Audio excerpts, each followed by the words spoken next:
Hey everybody, welcome to the Rhizocast, episode 2. We're going over Batman, Death of Innocence, The Horror of Landmines by Dennis O'Neil, or I prefer Denny O'Neil. I mean, it says Dennis, but okay. Yeah, and Joe Staten, who I don't really know much about, Legend. and Bill Sienkiewicz. A absolute legend. Yes, indeed. And this is like, when we were thinking about what comic to talk about, when I found this, just the nature of the cover, it's so striking. You know, like it is intense. But it was really these names that really like piqued my interest, you know, like Bill Sienkiewicz should not be doing a PSA comic. Well, we'll get into the quality of the book, and it makes sense. Let's compare it to something real quick. So this is, in a way, a public service announcement book. So is this. Yes. And this is what you expect a book that's like, there's nothing good about this book. Smoke screen. Yeah. It's about smoking cigarettes. Yeah, it's about that, and that you shouldn't. Yes. The best thing is this splash page tells the origin of these three characters, and but it's pretty awful. Yeah, but it does make sense why if you wanted to make a comic book like this about this serious of a topic. I mean, Denny O'Neil, he kind of became a legend in the 70s making those types of like social conscious comics. He did the one where Speedy's on heroin or yep, whatever, he did. right? He did that one. He did a comic about it was Green Lantern and Green Arrow, and people were beating up a slumlord, and the Green Lantern stops the fight, and everyone starts booing the Green Lantern, and Arrow has to intervene and be like, yeah, they're booing you because this is like a slumlord taking advantage of people, like, you know, like he was known for doing those like more like realistic, socially conscious type comic books, and I think it makes a lot of sense. Joe Staten, his name didn't ring any bells for me, but he actually had like a very good career. You know, he made the best Green Lantern, Kilowog. Oh, okay. He was one of the co-creators of Kilowog, so he was in the comic industry for a long time, and like when you look at some of his interiors, it's really good. Like he's pretty legit. And then Bill Sienkiewicz, legend. Like I think is one of the most interesting comic book artists of all time. And if you need an example, here's like some of the best work he ever did was Elektra Assassin. And just real quick, one of the most incredible pages that depicts Elektra right there. Look at it. And you can see it's inside the Lincoln Memorial 4 months ago. Yeah. Yeah, and he's incredible. A really interesting, unique artist. He uses like lots of different media inside of his books. So it really is just like an all-star cast, I think, on this book. And you should follow him on Instagram if you don't. Oh. You know, Is he cool on it? I mean, he posts Bill Sienkiewicz artwork. So Oh, that seems then pretty yeah, cool. yeah. Yeah, so when we crack this bad boy open, we get the first of 4 essays. Yeah. And we can talk about the quality of the essays like a little later, but the guy Patrick Leahy, he's kind of known for being this like a diehard Batman fan. Like he's been in like a bunch of movies as like cameos. He's been in the animated TV shows.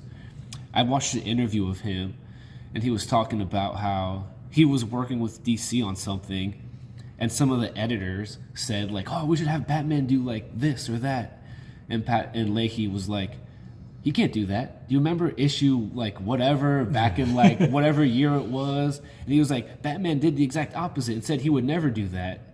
And the editors had to go back and look, and they were like, "Wow, yeah, he was right." He has like this encyclopedic knowledge of Batman, which is pretty cool. Yeah. And he's known for being against like landmines. Like he has been championing this cause since like, I don't know, the late 80s. 1989 is when he experienced it. And here it talks about like why he cares about this issue, you know? Like, Yeah. he was doing overseas work, and he saw children with, like, missing limbs, like, all this stuff from landmines that were put in by armies, and they were never, like, taken out and stuff like that. And it just really moved him. And he talks about, like, some stuff that he did, and, like, he helped get, like, some stuff passed and stuff like that. And, fun fact about this book, he gave Congress was doing like voting on a bill, and he gave this comic book out to everybody in Congress, and it passed. Like, everyone voted yay on it. Yeah. Which is pretty, like, it is really cool. And he is truly, like, about this cause. Like, 1989, and you can look up videos to, like, pretty contemporary speeches of him talking about this exact issue. So, like, he really does care. Yeah. Which is cool. So it's saying right here, Joe Staten on pencils and Bill Sienkiewicz on inks, which I think goes to show if you put Bill Sienkiewicz On anything. at the end, Yeah. it reads as all Sienkiewicz. Well, he's like, and he's one of those guys who, if you see his name on a book, you Just know go ahead it's and buy gonna it. be quality. Like, he raises the quality no matter what. You know what I mean? Like, it's Yeah. gonna be a good comic if you see his name on it. Yeah. He did the most incredible Alf cover. Yeah. It's very lysergic, as we say. But now we're actually at the comic, and it starts off with a bang. Yeah, pretty much.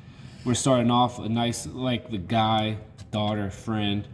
We don't really know where they are yet. And they're we never driving. will, Alex. We never will. Well, we know where they are. Well, their names, yeah, but we'll never know them as people because Landmines, that's the end. but- Landmines. Yeah, right away. And this is definitely like some cabin. Like, you can see Yeah. right away. Yeah. And, like, one thing I like about this book so much is, like, already, page 2, this is real. Like, this is intense. Like, Yeah. you see the destruction right away of a landmine. Yeah. And then here we are at Wayne Industries, Bruce talking to the mother, the wife of the people who are the victims of a landmine. And she's like, "It is your fault, Bruce. You said that you sent him there. But wait a minute. Would Bruce Wayne send somebody like that?" And it's like, he volunteered, and he insisted on bringing his family against my wishes. Yeah, that was like, there are a couple times the narrative is like a little shaky. Like, I don't have it. I don't, like, you're the father, okay? You have a daughter, okay? I don't, but I could not imagine going into, like, a war zone and being like, bringing my daughter with me. You know, like, there's no way. Yeah. Like the situation where I would be bringing my daughter into a war zone is like it's the apocalypse, and she's safer strapped to my back. Than, Like, I get why they did it. Like, they had to get, like, the story that O'Neill wanted to write. He had to save, like, an American girl from this. So, like, you had to get that somehow. But I was like, come on, like, I don't know what father would really do that. Yeah. I mean, it's a really, really bad decision. But I do think it's interesting, Batman's reaction, because he is in such denial that it's like, he says, like, to the wife, she should consider herself lucky. Yeah. You know, like, and Alfred hits him with, like, oh, yes, her fortune is indeed bountiful, Master Bruce. And I think it's interesting because it shows, like, almost like the businessman Bruce Wayne versus, like, a superhero Batman, where, like, the businessman would want to deflect as much blame as humanly possible, and it takes Alfred to be like, hey, like, And think about this in a different perspective. I've read plenty of Batman comics, but I've not read, like a huge run or anything. And I don't know if this is common or not, but in this, it definitely seems like Alfred is a master manipulator who causes Batman to fight crime and go to foreign countries and shit. I don't really look at it in that way. I think of it as, like, helping Bruce realize what has to be done. or like help him see through the corporate mind of Bruce Wayne to like the vigilante mind of Batman. Yeah, that is one of the things with, like my personal point of view based on Batman Beyond is Bruce Wayne is the act. Yes. And, Batman is the reality. Yes. So he would never have to do that if that's true. But is that true? Yeah, we don't know. Yeah. That's up to your own interpretation. Yeah, Bruce Wayne / Batman, probably not a very reliable narrator. Yeah. Yes. And here, like, this is a PSA comic. And you do get these moments of exposition, like, where they just talk about it. And for me, I can live with that. Like, it's not overbearing. It's not like paragraphs of, like, dialogue explaining to you landmines. It's just kind of like, he just says like small anti-personnel devices designed to maim rather than kill. And here he kind of explains that like government troops lay them. Anyone tries to remove the explosive by day, the guerrillas will like snipe them at night. Yeah, and I do think like it's in the back, but it mentions like kids show this book to your parents, which really is an indicator that this is written for juveniles.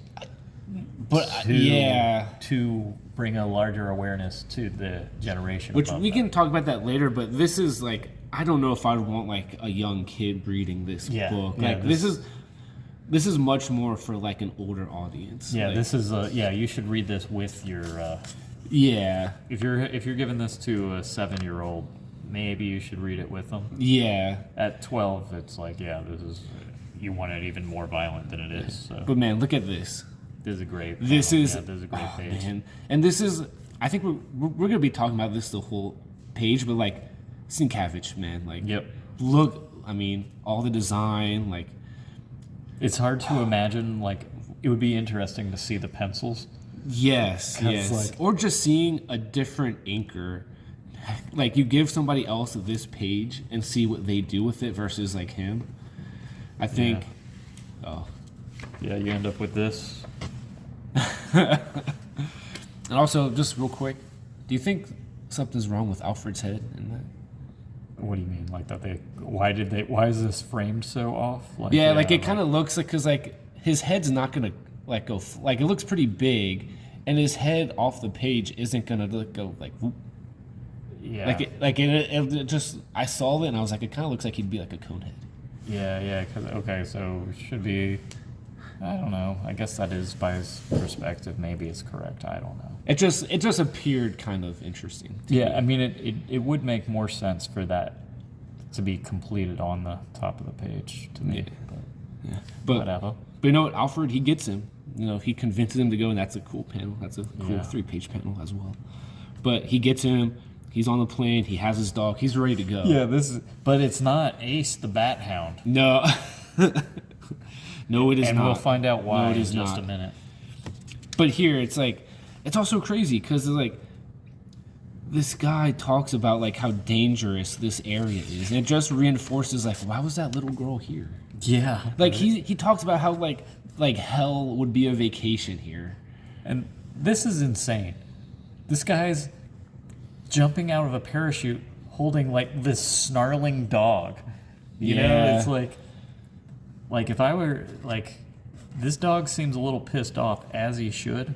Yeah. And when you look at this, like, this is not a well-trained dog. Look how far ahead of him he is. Yeah. Like, you know, it's he's sniffing for land. That he has the dog because he's sniffing for land. Yeah. The dog is working. Yeah. But like, you know, it should be like here.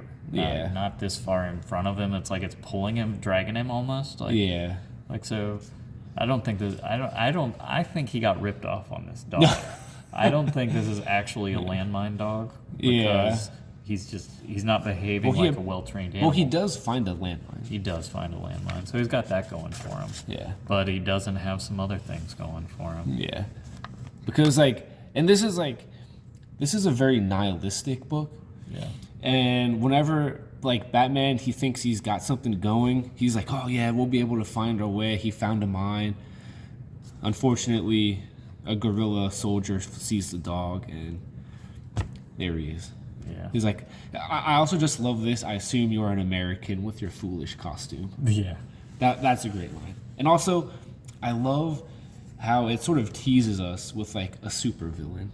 Yeah, that is funny how it looks like it's gonna be Bloodstrike. Yeah, like I thought this was gonna be like a landmine villain. When I first, like I said, like Captain Landmine. Yeah, Captain Landmine. Yeah, it's not the case, but we'll get there. Or Lance Corporal Landmine. Yeah, yeah. And here is just like, it's so intense already. You know, like the dog is gone, and he has to figure out how to get through this landmine field. Yeah. And he says like in inches and slow seconds. 2 hours later, I'm at my destination. It took him 2 hours to walk 100 yards. But he didn't blow up, so good job, Batman. Yeah, he's good at Minesweeper. Yeah. And then he's like Oracle, a.k.a. Barbara Gordon. You know, like he's like, hey, I need some info on this. There was so it ends up this was a lady that shot the dog, and he's like, what lady could it have been? And she's like, oh, it's probably Colonel Frank. Yeah, hey, she's the Oracle. Yeah. And then he goes into some weird Batman Zem sleep. He's trying to go to sleep for 10 minutes, but he only gets in 8 minutes and 40 seconds. And it affects him. And it has a terrible impact not getting the whole 10 minutes. Yeah. I thought that was kind of cool, though. Like, this is totally bonkers, but... I thought it was kind of cool. Yeah, it's fun. But, and he complains, like, he barely learned this foreign language during the airplane ride. Yeah. And he's like, can understand. Oh, just real quick. I like that guy's face. Oh, this guy. It was just kind of funny. Yeah. I mean, I'd look that way too if I saw Batman. And he's fighting these guys.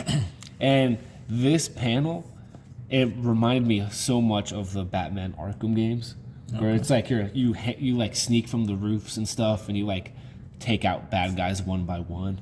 Here it is. Maybe I need that extra minute and 20 seconds rest. Yeah. Like, don't worry, they still don't get a shot off or anything. Yeah. And then they never do. Yeah, he's giving this guy the warning. It's not necessary we do this. And he's speaking whatever language this is. Yeah. So, good job. Like, he's like, I could only learn 10 phrases, and that was one of his picks. Yeah. It doesn't go well. It never does. And he's like, oh, these guys were trying to find an American child. And he's like, that's good news. That means she might still be alive. So yeah. He's going through. He's like, all right, thanks, guys. Let me go through the forest trying to find her. Classic Batman cape puddle. Oh, yeah. But this is like the horror that this book doesn't show is insane and terrifying. Like, put yourself in the shoes of this little girl, like running through this field, surviving an explosion, just to land on another mine. Yeah. And it's like... So what happened was the locals were like, we haven't seen that girl, but, oh, maybe we did. We saw a dead kid, like, a little ways away, and so that's how he ended up here with this body. And then he digs her a grave with his hands. And this is, like, where it gets weird. He's like, oh, it was probably that kid's best friend. I'm like, I don't know where you're getting all your information, Batman. But this was like another part that was like kind of odd, because he's like, I'm no good with prayers, so I silently promise I'll send someone who is. Batman, you're gonna send people into this minefield? Yeah, to say prayers. But that they don't get blown up. Do you think we could send some people to like get the mines before you send the people to say prayers? Like, it seems kind of dangerous. And also, like, I thought this was kind of odd, where he's like, my only consolation is that the dead, mutilated girl is not Sarah, the girl he's looking for. It's like... He's very mission-oriented. Yeah, like, wow. You know what it shows? Batman doesn't care for people unless they're white. Ooh, man. Batman critique. Yeah. Batman. There's an SNL sketch about that. All right. So he's still trying to find her. Here she is with a yo-yo. Keep that in mind. Yeah, yo-yos are very important to this book. And he's just going through the villages. He finds some The lightning. the lightning. It's awesome. Beautiful. Finds some tracks. He's like, oh, poor people don't own military vehicles. Terrorists do. Yeah. So he's really against terrorists. Yeah. And I think these pages in the next couple, I think, are probably my favorite. Yeah, this action sequence is great. Oh, man. Yeah, it's so good. The acrobating is really, really cool. And it's just like... And you really can feel like how much anger he has now that he's seeing the damage of landmines, and now he's like, I don't stop to consider the consequences. I just remember Mariska, the girl who died. Yeah, and I think early on when he's talking with Alfred, there seems to be a little bit of they're rebels, they're fighting. Yeah, and also rebels are good. Rebels are trying to take out the bad corrupt government. But and also there's no heroes. Yeah, they talk about that. Yeah, they bring that up. And Batman, ultimate badass, basically. Man, it's so cool. He's attacking people with shovels, taking them out with. I mean, it's just like you do physical stuff at your job at times. It's like, can you imagine, like, okay, if you spent 6 minutes going full speed, you'd be like, I'm done for the day. I'm useless now. Batman's just like, this is just warming up, baby. Yeah. And so this guy's clearly he's out-armed with this guy. So he's like, fuck it, I'll take him out with the Jeep. Yeah.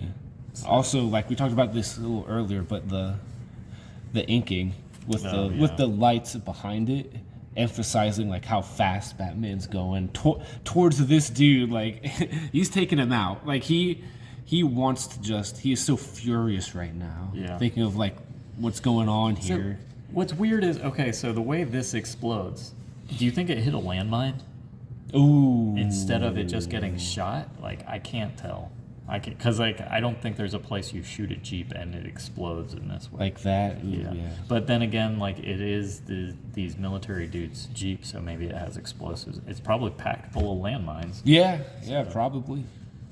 And then he's like, it's not possible. Here he is coming out. I think this is awesome. This is the best image in this whole book. Yeah, this is definitely this is the money image. This is him. Like, this is the shot you want to see in the movie or the video game.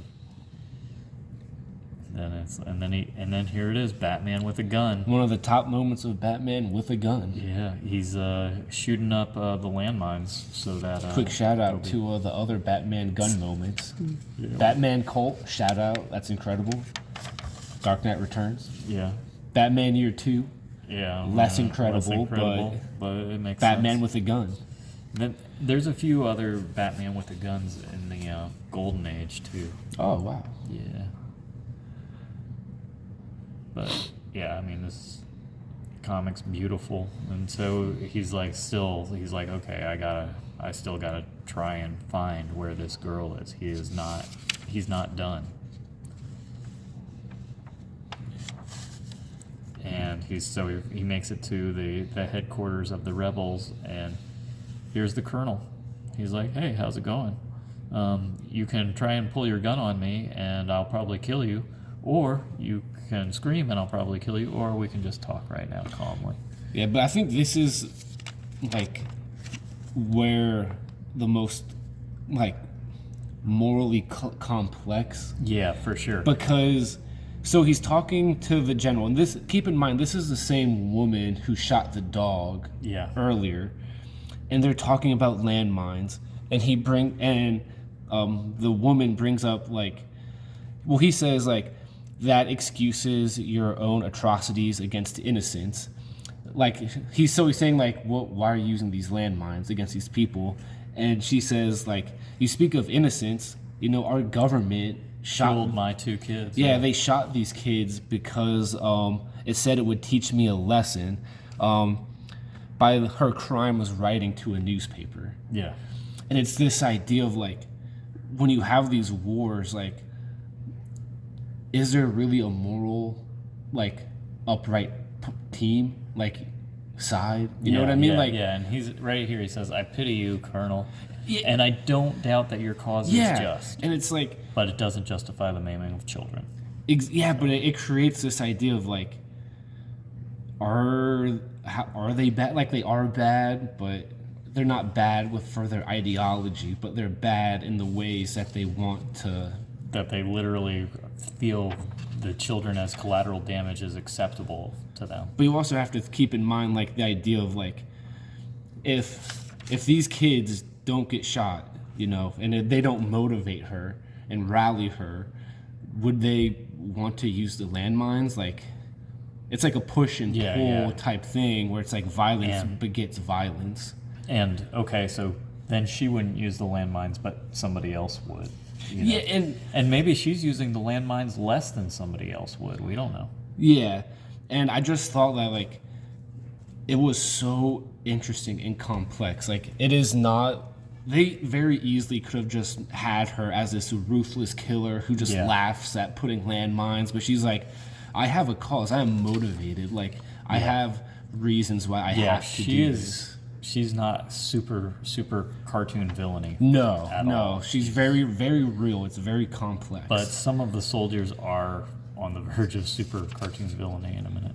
Yeah. So they reveal that that she has some other soldiers that are out trying to find the girl so that they can make an example of her to to gain America to be interested in their cause. Yeah. And so they have a head start, but Bruce Wayne's going to catch up with them. Because he's in a hurry. That's what he says. He's like, I have a reason to get to them. Yeah. I have to save her. Yeah. And here they are. Here she is. An old couple found her. And Batman really is the world's greatest detective to like go into a foreign country battle land and find a kid who he's probably never met before in in 12 hours. I mean, and he spent several of those hours just walking that 100 yards in the landmine field. 2 of those hours. Yeah, I mean, so. But I just want to go back to something real quick. Mm-hmm. They're in no particular hurry. I am. It just goes to show that, like, from the beginning of the comic to right now, you see his mind change about the situation, about landmines. Like, it's really cool to see that evolution from, like, Bruce Wayne being, like, so, like, laissez-faire about this issue to now where he's like, this is the worst thing I have to stop this. I have to save her.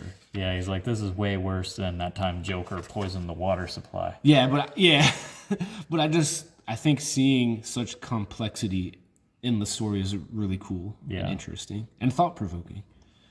Yeah.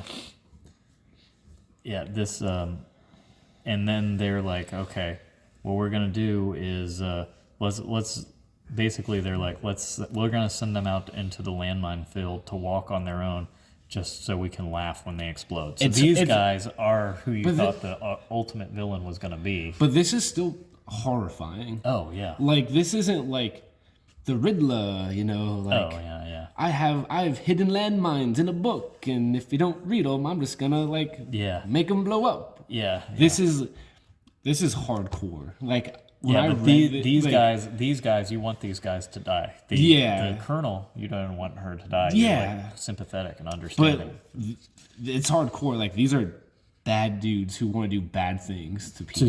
To civilians. Not, like, this isn't like, okay, here's an enemy soldier. This because is like with the Colonel, 2 old people and a kid. Yeah, like with the Colonel, you would imagine, like, she can justify the casualties. These people want to make the casualties. You know what I mean? Yeah. And, like, they're supposed to be so badass, but they got umbrellas. Like, hey, you don't want to catch a cold. Yeah, that's actually what they say. That can stop a revolution. Yeah, that is a what sickness. They say. It can They stop don't a want revolution. pneumonia. I wouldn't. Can you blame them? I don't know. It's just hard to look like you don't. Even though you've got your big gun, you hold this umbrella. You don't look like a badass to me. Yeah, that's true. But I will say it is cool how he's like Yeah. it's just cool images, and he just like knocks them all out. Yeah, he takes them all out. Then he's like, hey, don't need to go in the field and die. Just come back to me. Walk the way you came, and everything will be good. Yeah. And then he's like, sends this guy out, and he's like, oh, you see how I just beat up you and your friends? Why don't you go help them get to safety? Because otherwise you don't want to see what I'm gonna. He says it can be 1,000 1,000 times worse than what he did to the other guys. Yeah, so you're like, okay, this Batman is very threatening. Yeah. Also, like these images, it's awesome. Yeah. It's like this book is just brimming with like incredible Batman imagery. Yeah, it is. And it's stylized too. It's not just like, like the anatomy isn't like impeccable anatomy. Like, and Sienkiewicz, I don't think cares about that. Not at all. And nor does he need to. Oh, just to talk about like the things with the Colonel. This is good. He talks about how fear and intimidation are valued tools of mine. I wonder how different from the Colonel am I. And it just goes to show you like the complexities and the gray morality of the stuff that not even what Batman does, but like these wars, like these civil wars, like it's so gray. You know what I mean? Yeah. And yeah, I mean, and he's like, okay, so he's saved the girl. He's like, are you two old people gonna be okay? They're like, yeah, we have someone. We got someplace we can go. He's like, all right, well then, that's fine. So he's like, I'm gonna take this girl to her parents, and he's like, she lost her yo-yo, which is a big deal here. Yep, the yo-yo. Like, he's like, don't worry, I'll get you some yo-yos. Those and he's dang like, yo-yos. and I'm gonna carry you to meet a helicopter and everything. Also, I think that face was kind of funny. Like, why are you hugging me, woman? Yeah, I know. Like, so there's no indication that she would speak the language that these old people speak. Oh, there's no way. There's no way. Like because it doesn't seem like they send the guy here, and it's like it's unclear how long he was going to be stationed there. Like if you were going, like if you were going to, Serbia for 10 years, like okay, then you might think about bringing your family. Yeah. But it seems like the wife wasn't there, so it seems like he was only going there for a couple weeks, or a month max. Yeah. So why did he take the kid? What a jerk. Yeah, I don't. But also, like, it's such a cool image that they keep him all like in the shadows, blacked out in the shadows. He picks. I am the night. He's like picking her up, and it's like he's like this dark, dangerous like guardian protector. It's a good way to like hit that idea home that he is like the Dark Knight. Yeah, I mean, like, there's probably like 40 panels in this book that would make awesome T-shirts or whatever. Oh yeah, posters, stuff like that. Yeah. Okay, so he says, "I seldom feel this good." And keep in he mind, did something right for once in his life. Yep. Batman has done something right. A yo-yo, and the damn yo-yo. It's not a yo-yo. It's Sarah. not. It's a landmine painted to look like a yo-yo. Yes. Which, if that's really a thing that they were doing, so I mean, I know they say that it is, but like I can't. No, so I did some research on some of this stuff, and some of the people who wrote essays. Yeah. And that was a thing, not like a yo-yo like specifically, but there were a set of landmines that people would use that would have something sticking out in the ground that would attract like people. Mm-hmm. And the people who made the landmines, they said, "Oh no, that's just how it's made." But everyone was kind of like, "Come on, bro." Like, yeah, like if it has a Super Mario sticker on it. Yeah, like come on, like we know what you're doing in. Yeah. This image. Oh yeah. It may not be like the most striking, like to look at, but I think it's the most striking in terms of the story. You know what I mean? Like you can see the body, her hand, the pain on Batman's face is unmeasurable. Because it's like, think of the journey he went on from like the first page to now, where he was like kind of dismissive of this whole issue. He comes here, he learns, he sees what's going on, he sees the brutality that these landmines cause. You know what I mean? and he's finally like saving the girl, and she passes away. Yeah. It's tough. Yeah, I want to, I like maybe people notice it. These bars that are across this. My understanding is that's some kind of marker about how the distribution system was for this individual book. But it is really annoying, and once you see it, you can't unsee. I didn't know. I honestly did not notice them until you. Sorry. Are they on Sorry every about page? That. Yes. Wow. Okay. Well, that's gonna affect how I view this book. And guess what? The story you have just read is fiction. Ends up Batman isn't real. Well, you know what they were doing. Yeah. Yeah. But the tragedies are, and this is we're getting to like the PSA. So like I appreciated that they kind of held off on the massive exposition. Yeah. And they saved it for like this type of stuff because I found these essays to be very good and interesting.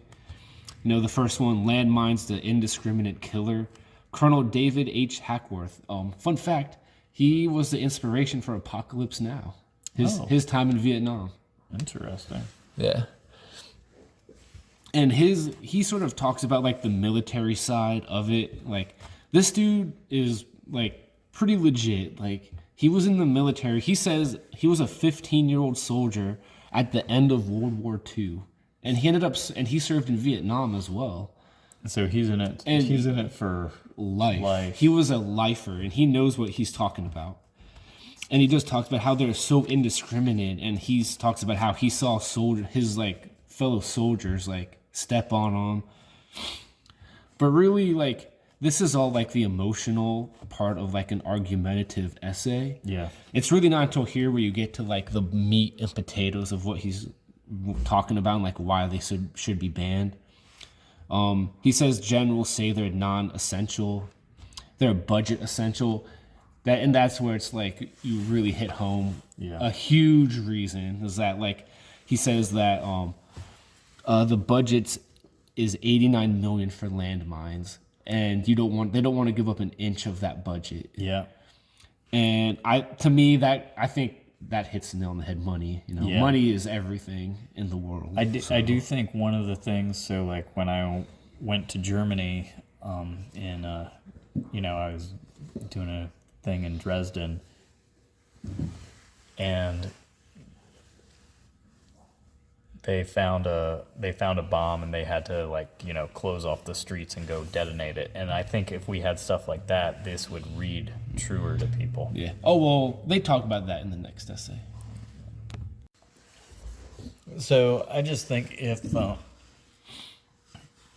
there were landmines on American soil and we interacted with them more, we would be more against them. You know, they talk about that a little later on, and he also talks about just the idea. He talks about this idea of, well, if you make something illegal, well, people just do it anyway. And here he has like a rebuttal to that, where he says like, you just need to find a couple people who will still use them, get them, prosecute them, throw the book at them, and you'll deter all these people from using them. And he says it'll go the way of mustard gas. And he just kind of ends it like, it's up to you, me, your parents. Like, you, me, and your parents to raise hell about this campaign. But it was a really interesting article or essay, and his stories were absolutely harrowing. Oh, yeah. Here he talks about how he was supposed to, map a minefield, and the guy next to him steps on one. Yeah. I could not imagine something more horrific than seeing that. You know what I mean? Like, it's intense what he talks about. There was a coworker of mine that was a Vietnam vet, and he only went to Vietnam for 3 days, and I was like, oh man, must have been really lucky to only serve. Yeah.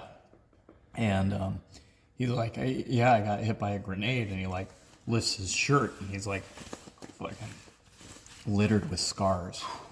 And he's like, yeah, and I was there 3 days, and then they took me to Japan. I was in the ICU for 9 months, And then they said they could discharge me. And you're just like, oh.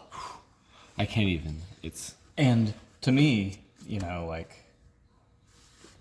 you get the stories like that, and then you're like, why do we want to be Why do we want America to be the world's police force? Why are we sending our people out to be die and be maimed and all these things? And well, Vietnam's a whole thing. You know, it's a whole. I took a whole class. I took a whole semester long class about it at App State. yeah, So Yeah, it's a whole thing. yeah. He does an incredible job of writing just about like the true legit horror of landmines and war in general. yeah, So I thought that was a really good idea to get him to write a piece about it. Then here we have Landmines We Must Ban Them Now by Jody Williams. And she's pretty legit as well. Like, she won a Nobel Peace Prize for her advocacy work and her This work. to me is the important thing right here. Yes. There are millions of United States manufactured landmines. Yeah. And it's like, okay, so are we still manufacturing them? Like, I don't even know if we're still manufacturing them now. I wouldn't be shocked to find out we are. Kind of. What's kind of mean? Well, I think from what I looked, I think they still are making them, but like, I don't know. It's pretty confusing. Yeah, nobody wants to admit that they're Like, so there is a thing. I forget what it was. we're the world's best landmine manufacturer. It's nobody. There was like a conference that we did. I think it was like the Ottawa conference, where it's like an unofficial thing, and America signed it, and it was like, we're not gonna produce or ship out landmines, but America has done it, and other people have done it, Yeah. and so like. I think it's one of those things where it's like when it's convenient for us to like not have any landmines, like we won't. But like the second like we can use them, okay. Like I know we signed this, but that's kind of like the vibes I kind of got from reading about it. Yeah. But this was a more about the casualty side, like the just all the casualties that happen, like the civilian casualties. And it talks a lot about what you brought up. Like, I've never thought about landmines in my life. Yeah. Like, at least not the threat of stepping on one, ever. And so, like, if you were to give me a piece of paper and be like, write down the 10 most pressing issues, like, in the world, before this comic, I don't think I would have even thought of landmines. Yeah. And I don't think that's like, it's not a bad thing. I was just unaware. You know what I mean? Yeah. But this really hits that point home. Oh, that image. They knew that was like an incredible image. And they even talk about how like people had to like leave their homes because of like a war. They come back and there's like landmines in their backyard. Yeah. That sucks. it is terrifying to think about. I mean, I can't even imagine like if I had kids or something reading this, like it would be a worst fear, you know, coming back from a war, like just hoping you survive the escape, and then you come back. Luckily, your house is there. Oh, sorry, like, or is it? Yeah, sorry, like we put some landmines there. Yeah, and she goes on to talk about like the countries that have the most landmines in them.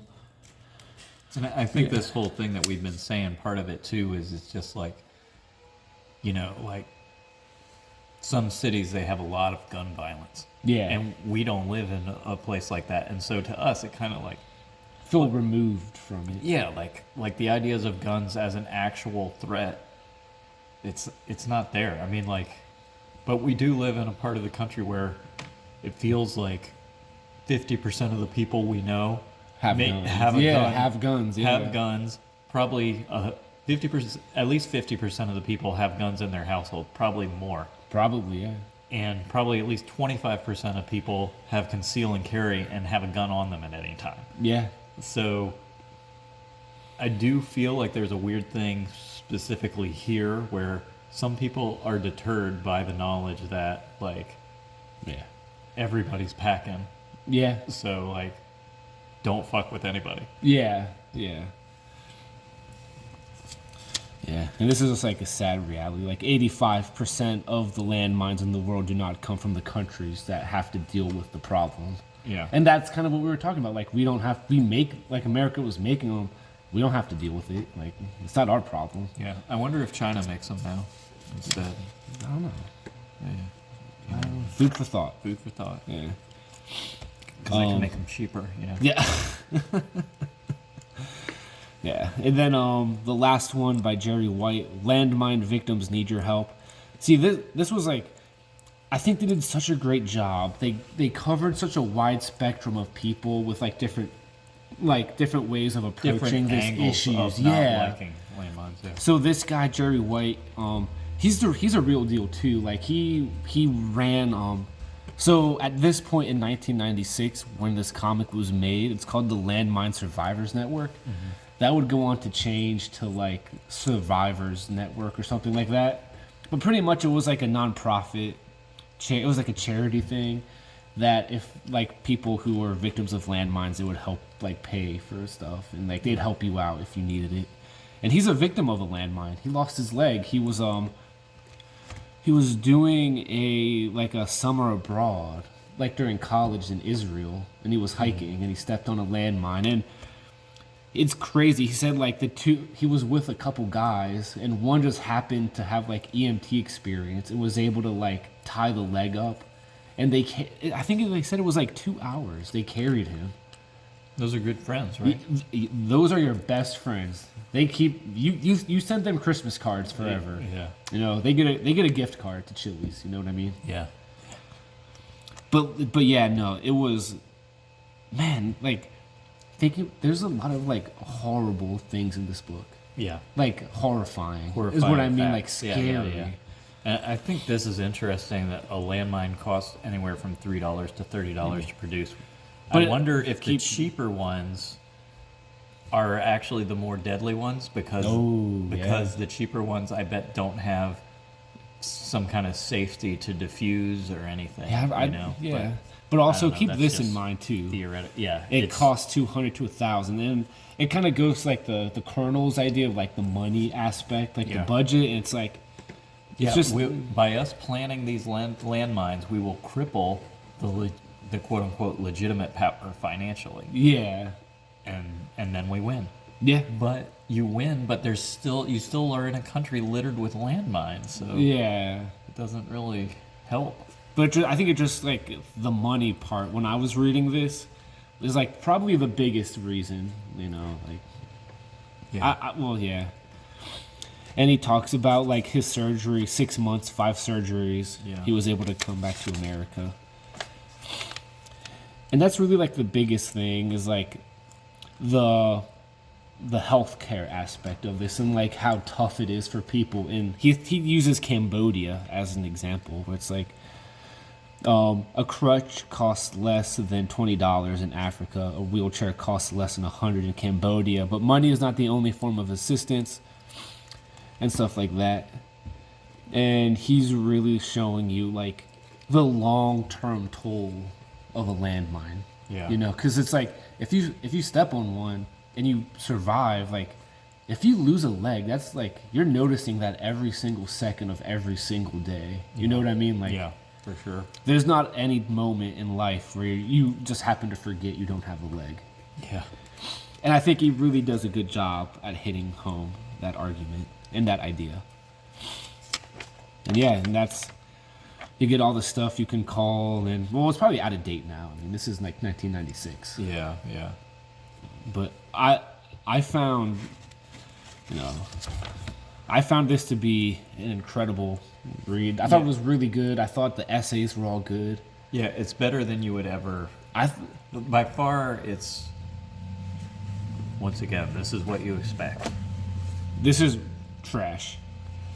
You know, yeah. If you see this at a comic book store, the comic book owner should give you like 50 cents to take it. Yeah.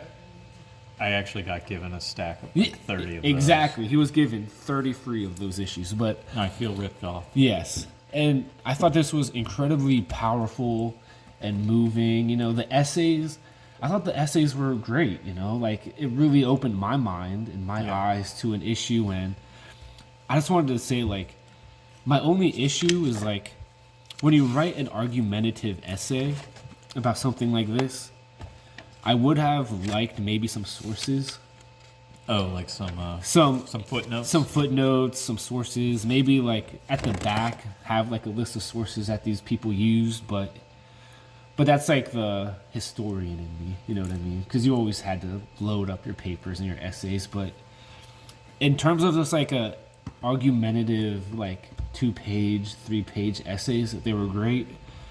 And this is like a prime example of successfully using like a call to authority as an argument, because these guys, like, all of them are 100% like they know their stuff about this topic. Like, they are very reputable sources, and so it was just really well done.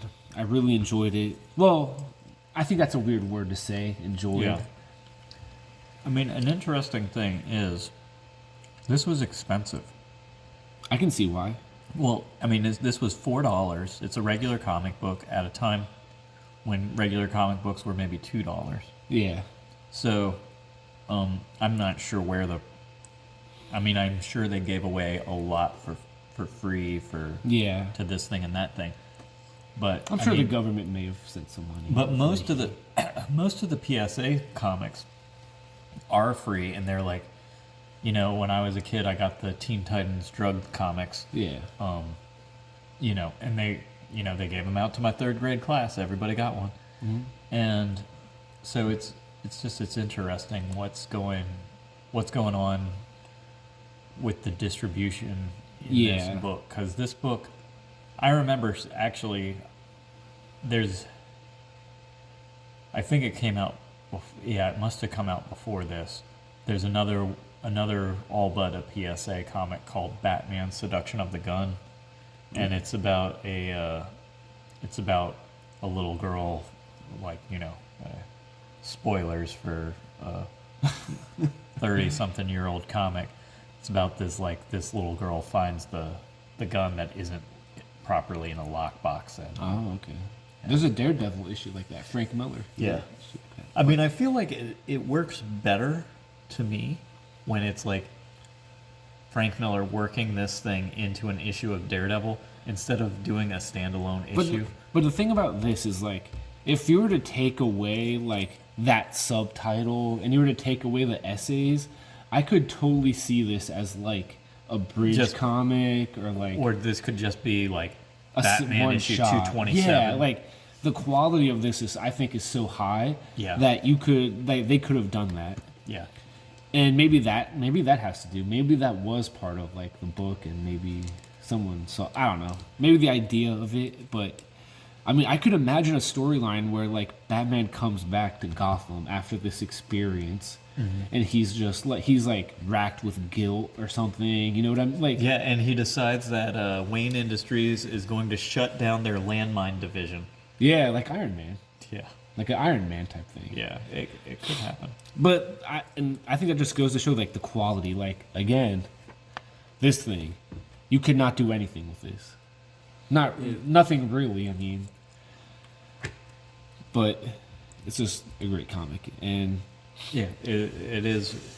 I would like to point out in this, nobody is taking credit. Like, I guess they're taking credit here on the cover art, but on the inside, it doesn't even say who wrote it, who drew it, anything. Nobody wants credit for this. Nobody wants credit for this. And I will say, though, the message is good. You know, like, don't smoke. Smoking can be bad. Like, cancer is bad. Yeah. Yeah, it says right here, not even I can fly in the face of facts. Smoking has serious side effects. And it's true. I will say, it is true. You know? Yeah. It's true. Yeah. But, I mean, I don't know how much this comic should be worth, like, as far as how much would I pay for it or whatever, you know, like, I think its market price is around $4, right? So I paid $4. I paid 5 cents more than when it came out. And I'm not gonna lie, I'm fine with that. Yeah. Like, the quality was so good that the first time I read it, that's when I texted you. I was like, hey, this needs to be one that we talk about. Yeah. Like, the quality is there. I would say if you see this in a box, I would say to pick it up. I think normally you would probably, like, I think plenty of times you'd see this in a dollar box. Yeah, I hope not. I think plenty of times you see it in a dollar box. I don't know. I mean, maybe not, because I don't remember. I don't feel like this is a book I see a lot. I've never seen it before. Before I saw that, looking through a box with you. Yeah, and I can tell you this. If it said Bill Sienkiewicz up here on the top, when you were flipping through, you saw Bill Sienkiewicz, you would be... Oh, yeah. You would pause. Yeah. And look at it. I don't know how many Batman comics he's really done, but... Yeah, I don't know. I'm sure people would... But his Batman is awesome. Yeah. I would love... I don't know, I've read the big hits of Batman, and I love the big hits, but I haven't really deep dived into him. Yeah. So I don't know, but I would love to see a whole run of Sienkiewicz work. Yeah. I know their art isn't very similar, but some of it kind of reminded me of Batman Cult with Bernie Wrightson. Yeah. Their art is not particularly similar, but there's something where they're both so stylized and doing their own thing, and not house style. Yeah, it's so unique. And yeah, I think unique is a really good word to describe this. Yeah. Because it sort of deviates from everything you think a comic like this should be about. And it's turned into, and I'd be curious to see how you feel, one of the darker Batman comics I've ever read. And that, when you look at this comic, when you look it up, that's really the conversation people have a lot. It's it's the darkest and the brutalist, and it's definitely the most nihilistic. Well, and I would say. A lot of it, like you say, it's like the Joker's poisoning the water supply, which is really horrific. Yeah. But it's also, it's not done as horrific. It's done as it's goofy. It's goofy. He just put cocaine in the water supply. Yeah, or I'm the Riddler. That was when I was thinking about it, it would have been so easy if they would have gone somebody else. And he was landmines. The Riddler will hide stuff. You hide the landmine, and it'll be in Gotham, and he'll put on Bane. Yeah, it would make perfect sense for this to be in Nicaragua or wherever Bane's from, and Bane had planted landmines. And instead, they give you this pretty morally complex story. Yeah, that Colonel, I was not. You don't hate her. No, I feel sorry for her. She's a mother who lost her kids. It's tough for writing a letter to a newspaper. Yeah, and that's why you don't write letters to newspapers, right? That's I think that's the real message of this book is don't write letters. Or if you do, sign somebody else's name. Yeah, someone you hate. Yeah. But it's such a morally complex book, and I think it does a great job. And I think Denny O'Neil deserves a ton of credit for in a one-shot comic talking about these morally complex issues of war and the brutality and the moral complexity of these issues. See, so who's the editor on this? Who's actually putting this thing together? Does it say? Scott Peterson. Uh-oh. Yeah, I mean, I don't know Scott. Is it that Scott Peterson? Ooh, I'm just kidding. It's not that. I Scott hope not. Peterson. See, though, I mean, there has to be some team that's actually putting this together, but we're too lazy to do the research to find it out, right? Well, I did a lot of looking up on some of the other stuff, but I didn't look at I tried to find some stuff about how this book was made and stuff like that, but I couldn't find much. They did make 2 other Landmine comics. Oh, really? Yeah, they had a Superman one and a Superman and Wonder Woman comic. Are either of them by Bill Sienkiewicz? No, he's on neither of them. So, do either of them have high power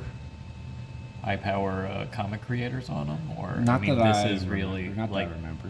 But that's what makes this book so odd to me, kind of, where it's Denny O'Neil, a lot of people when you look him up, his prime is really 70s, 80s. I mean, he was the guy behind when Batman Broke His Back by Bane. and he made like Azrael. So like he was still doing stuff in the 90s, but like his peak and heyday is really like 70s, 80s. Yeah. And he did create, my understanding is he's the force behind Epic Comics existing. Yes, I love which is a Epic line Comics. that's great. Shout out to Epic Comics. Again. Always. I love Epic. Rick Veitch, he did some great stuff for Epic. Got shout At out least Rick. one comic. I gotta shout out Rick Veitch whenever I can. But yeah, like And even Sienkiewicz, like this is 96. Elektra Assassin is 87. He's still making great stuff. But this is that Elektra is like definitely in my opinion probably like the peak of his powers. yeah, I mean, I think. Well, I don't know. He did big numbers with Alan Moore. Yeah, but I mean, I I don't know numbers. exactly when he's doing the those New Mutants covers that he's doing. I thought those were. Those are probably before this, aren't they? My gut says yeah. Yeah, yeah, I think they might be a little before this, but those were, his. It's funny because on and off, I think about building myself like a New Mutants run, and people are like, "Oh, you're gonna pay a lot for New Mutants '98," and I'm like, "Why would I go up to '98? Yeah. Like, I want to, see, I want, I want Yeah. like the Demon Bear saga and stuff. Yeah. Like I'm like it's cool what Rob Liefeld did, but there was a period of like probably like 20 issues before he took it over that are just like they're not good. Like, Yeah. and I don't think anyone walks around being like, oh, you know what the best era of New Mutants is issue 50 to 70. I don't think I've ever heard anyone really bring up New Mutants before, except you. Yeah, well, yeah, And the movie. The movie is good. I'm standing the movie. behind I need the to movie. check it out. I'm standing behind that movie. But also, like, I looked into like some of Bill Sienkiewicz's stuff, and he has a cool YouTube page that everyone should go check out. Oh. Yeah, try. he just shows like his art techniques, and he comes off as a guy who just like above all else cares about the craft of his comics and his artwork. Yeah. Because he was talking about this story about when he was doing Elektra Assassin, he was also doing something else with Frank Miller. Yeah. And on one of the books, he was like, I think is it Daredevil Love and War? Is that the title of it? Something like that. so I'm not sure, but he says like, A Marvel graphic novel. ooh, Yeah. when it was novel. Yeah. Yeah. When they put out, I think they were putting out one every 3 months, something in that Yeah. range. But he was saying how like this comic book had to be painted. I have to like, there's no ifs, ands, or buts about it. Nothing stopping me. And Marvel was only paying him the normal page rate for inkers at the time, or artists and stuff. And he was losing money because he was buying the paint to do the painting. But he was like, I don't care. Like, this is what my gut is telling me. This is what the art has to be. Yeah, I feel like also like And I really respect like During that- respect that. when Elektra comes out, that might be I'm just gonna put this here so we don't have to look at a dead child. Okay. When Elektra comes out, it's on better paper, and there's not Yes. a lot of stuff on better paper. And I think if he'd been trying to do this stuff on newsprint, Whew. it would look awful. Yeah. I mean, it would just be horrendous. I love it when people do these small panels with a lot of words, like. Said by the mini comic master Yeah, himself. I know. That's where me doing that format comes Really? from. Yeah, it's a lift of, like, he's doing it here. There's a 2 or 3 issue run of Grendel that does it. What There's- about Dark Knight Returns? I was already 'Cause he making. does- 'cause he I was does- already making comics before I read Dark Knight Returns.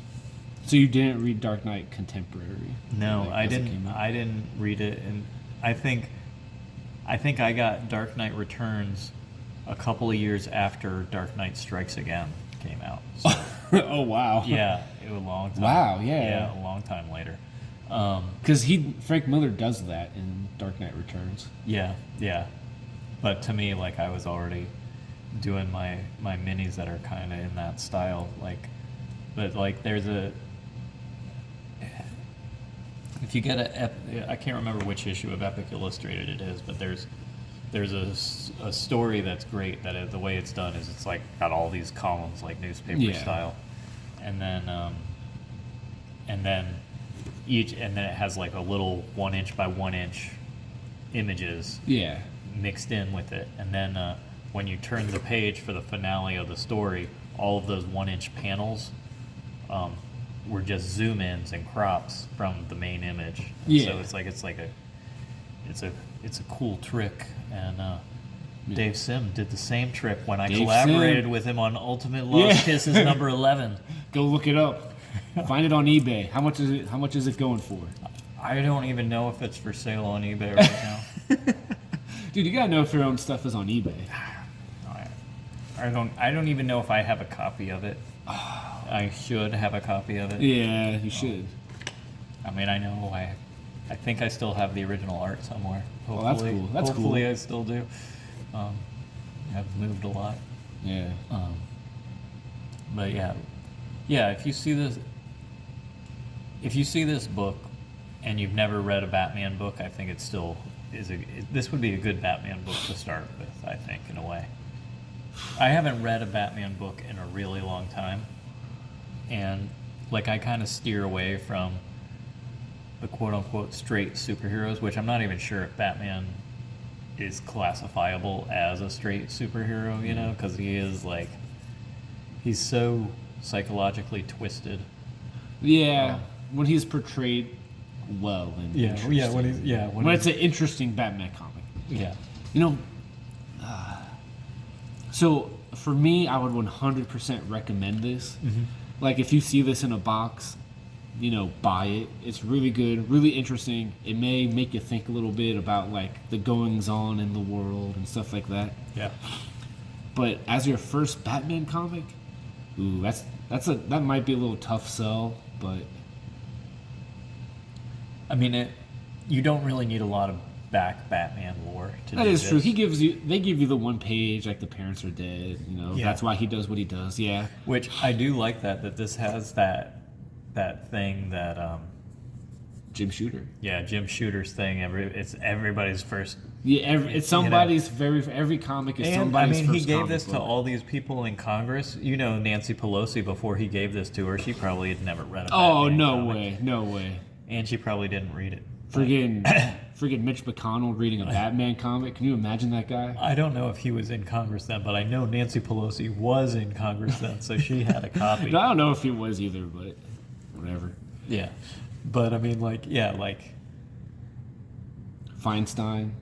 Was she in there then? She was in Congress for a long time. Imagine her having a comic. Well, was she in Congress? Well, you know what we're trying to say. Yeah. Imagine these people who probably never even thought about comics. They're like, oh, comics, that's something beneath us. That's man. Imagine giving this to Nancy Pelosi. An aide knocks on her door. Batman, that's for little kids. First page. You know, that must have been a shock. That must have been like kind of intense. You know, instead what happened is her aide reads it instead of her. They get to this page and they're like, this is some kind of pornographic material or whatever. How come the comic code, how come the comics label isn't, how come this isn't approved by the comics code? Yeah, exactly. Yeah, like it. I mean, it's really hard to imagine, like, I mean, and it is awesome that it was like people could get together at that point and say, like, no, we shouldn't, we should all vote against landmines. Yeah. As opposed to today, like, there's no possibility of anything. Like. That is really cool to think about, like, and kind of sad, like how it has devolved into what it was. I mean, we should be able to, like, there are certain things that it's like, it's obvious. And it's just like, just because one person, this person or that person brings it up, doesn't mean it's not a good idea. Yeah, I mean. Maybe we just need more comic books like this. Maybe. I mean, modern issues. Imagine a healthcare PSA about like the structural issues with healthcare. Yeah. Where it's like, well, There's a Hawkeye comic where he gets hurt in the first page, and he has to be like, oh, I have to take a lot of time off to like heal up. But imagine if like his Avenger insurance like refuses to cover something because like he didn't get hurt on like the job or something that, and Hawkeye has to like figure it out. I don't know if you could do that today. If you could make a comic of that, or if you could make a comic of that would not seem like a joke.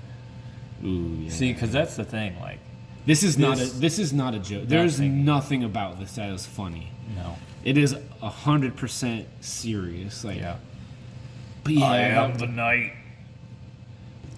Yeah, like imagine like, I am the knight.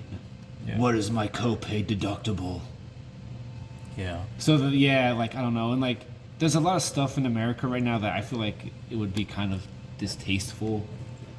Like I don't know how, because like this, it's one of those things where you talk about something really serious. You know what I mean? Yeah. But it's done so in a good way. Like it's not distasteful. It's not making a joke out of it. It's not like for as much as it is what it is, it feels like it would be preachy. Yes, it's not. It's not. Somehow it pulls off not being preachy. Yeah, it's not like. And I mean, I feel like I'm just repeating myself, but it's just a very complex book. It's a complex story. Yeah. And you don't get enough of that in stuff in media like this, you know. In any media at this point, like there's no like. It's like there's really, really complicated issues, like like. Okay, who like right now there's the fires in California, and it's like who dropped the ball? Yeah. And the answer is essentially everybody. Yeah. It's like, so, and I feel like actually that is the case with the landmines. Everybody dropped the ball. And so like you could make this comic about fires or something like that. And it could be about the fact that everybody's dropped the ball. Yeah. It's like we are all part of this problem. Yeah, like it's like they're like they don't so like a friend of mine that he's an environmental scientist, he posted a link to a book that he read when he was in college in the late 70s or whatever, and it was about that Malibu should not legally be able to build houses there because it is so prone to fire. Yeah. And so they've just been pushing things back and keeping the fire at bay for years or whatever, but it's like eventually eventually like traditionally like people would like that area that's on fire right now or whatever, it would catch fire every 2 years. Yeah. And so like, but there's money to be made in building houses. Yeah. And it goes back to like, they talk about it all the time in this issue, like the money aspect. Yeah. Like there's a lot of money to be made when you build houses in an area like that. There's a lot of money to be made in war. Like war is very profitable for a lot of people. Yeah. So. Yeah. But my final thoughts, I guess, on it, it was a great read. I was incredibly surprised by the quality, front and back, the essays. They were very good, very well done. I don't think I can speak highly enough of the artwork. Yeah. But we've been talking about a lot about the Sienkiewicz, and he's great, Yeah. But Joe Stanton, his artwork is really good in this. Like it's like the inking enhances it. Yeah. But you need to have a good base. Yeah. You know what I mean? Like you have to have a guy like a Joe Stanton who in 1996, he's a vet at this point in the comics industry. And really his panel design is good. Is great. Yeah. It's very interesting. Like his artwork is so good and it's so solid that it's like Sienkiewicz just enhances what is already very solid, very good artwork. Yeah. And I mean, that page, dude. Yeah. Incredible. And like I have, does it credit like, the coloring in this is really great too, and I didn't even notice if they give any credit for yeah, but unfortunately nobody knows the name of almost any colorist. Yeah. But like this era, before the computer coloring took over, like the coloring's just great. Yeah. Yeah. So, and like the Denny O'Neil stuff, it's a great book. Yeah. It's well written, very morally complex, as we said. 10 on 10. You see this in the shop, go pick it up. Yeah. I mean, I think its market rate is around $4 right now, which is terribly cheap for what it is. It's like you could, a lot of new issues that come out every week are $5 right now. So you'd save yourself $1 by getting something. And I would say my 10 good. on 10, that's based judging it as a comic book, not a PSA comic book.